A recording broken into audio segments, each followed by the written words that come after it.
সবাইকে পবিত্র ঈদ উল ফিতরের অনেক অনেক শুভেচ্ছা এবং ঈদ মোবারক। ঈদের দিনে যে শুধু নিজেরাই জামা কাপড় পরবো এটা কিন্তু গৃহিণীরা একদমই চায় না। একজন গৃহিণী চায় সবসময় নিজের ঘরটা একটু নতুন করে সাজাতে। তাই তো ঈদের আগের দিনই চলে গেলাম আমি আমার ঘরের জন্য একটা ডাইনিং টেবিল আনতে। যাই হোক, এই যে আমাদের ঈদের দিন আমরা কি করলাম চলুন ছোট্ট একটা ব্লগ আকারে আপনাদের সাথে শেয়ার করি।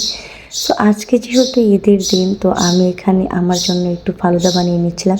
সরি, আমার জন্য না, আমার পরিবারের সবার জন্য একটু ফালুদা বানিয়ে নিচ্ছিলাম। আমার পরিবারের সবাই অনেক ফালুদা বেশি পছন্দ করে, তাই চিন্তা করলাম যে সবার আগে আমি দুধটা জাল দিয়ে তারপর ফালুদাটা বসিয়ে দিই।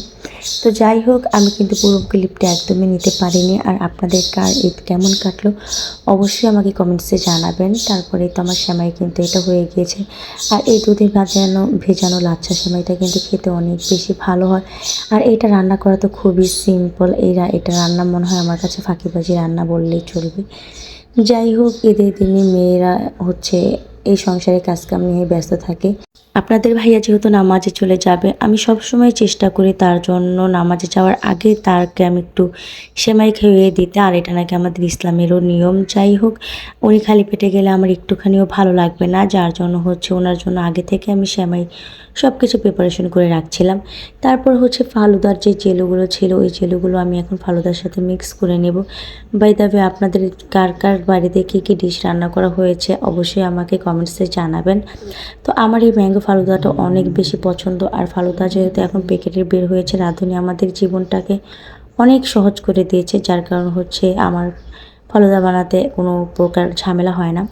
তো আমি এখন ফালুদা মিক্স করে নেব। আর পরিবারের সবার সাথে ঈদ করতে যে কী আনন্দ হয় আলহামদুলিল্লাহ। আজকে আমার বাড়িতে আমার পরিবারের সকলে আসবে। একটা সময় ছিল আমি একটা মেয়ে ছিলাম, আর এখন আমি মেয়ে থেকে মা হয়েছি, বউ হয়েছি, একটা গৃহিণী হয়েছি, প্রপার দায়িত্ববান। আলহামদুলিল্লাহ, আমি আমার তরফ থেকে আমি একটা দায়িত্ববান মেয়ে, মা এবং সব কিছু হতে চাই, যাতে আমার কোনো কিছুতে কমতি না থাকে।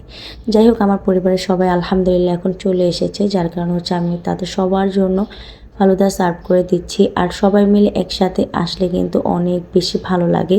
তো এই তো আমাদের খাওয়া দাওয়ার পর্ব ডান। এরপর হচ্ছে দুপুরবেলা আমি বসে বসে এই পটেটো চিপসটা খাচ্ছি। আসলে সত্যি কথা বলতে এই চিপসটা আমার অনেক বেশি পছন্দ। আর ঈদ আসলে মনে হয় এই চিপসটা খাওয়ার জন্য আমার আগ্রহ বেড়ে যায়, যেটা আমার ছোটোবেলা থেকেই অভ্যাস। তারপরে সকালের খাওয়া দাওয়ার পরে আমি এখানে গরুর মাংস রান্না করতে চলে এসেছি। আর এখন আমি গরুর মাংসটা রান্না করব। কোনো ঈদ যদি কোনো একটা ওকেশন যদি দেখে, তাহলে কিন্তু আমাদের বাংলাদেশের মানুষেরা সব কিছু দাম বাড়িয়ে ফেলে। যেমন গরুর মাংস 750 টাকা কেজি, বাট আজকে কিন্তু আপনার গরুর মাংস হচ্ছে 800 টাকা কেজি। কি একটা অবস্থা! কেন ভাই, ঈদ আসলে সব জিনিসের দাম আরও কমিয়ে দেওয়া উচিত আমার মতে। আপনাদের আর কার কার কী মত অবশ্যই জানাবেন। যাই হোক, এরপর আমার এই রান্নাবান্না কমপ্লিট। তারপর হচ্ছে আমি এখন রেডি হতে যাব। তো আজকের ব্লগটা কিন্তু এ পর্যন্তই। সবাই ভালো থাকবেন, আল্লাহ হাফেজ, এবং আমার জন্য দোয়া করবেন।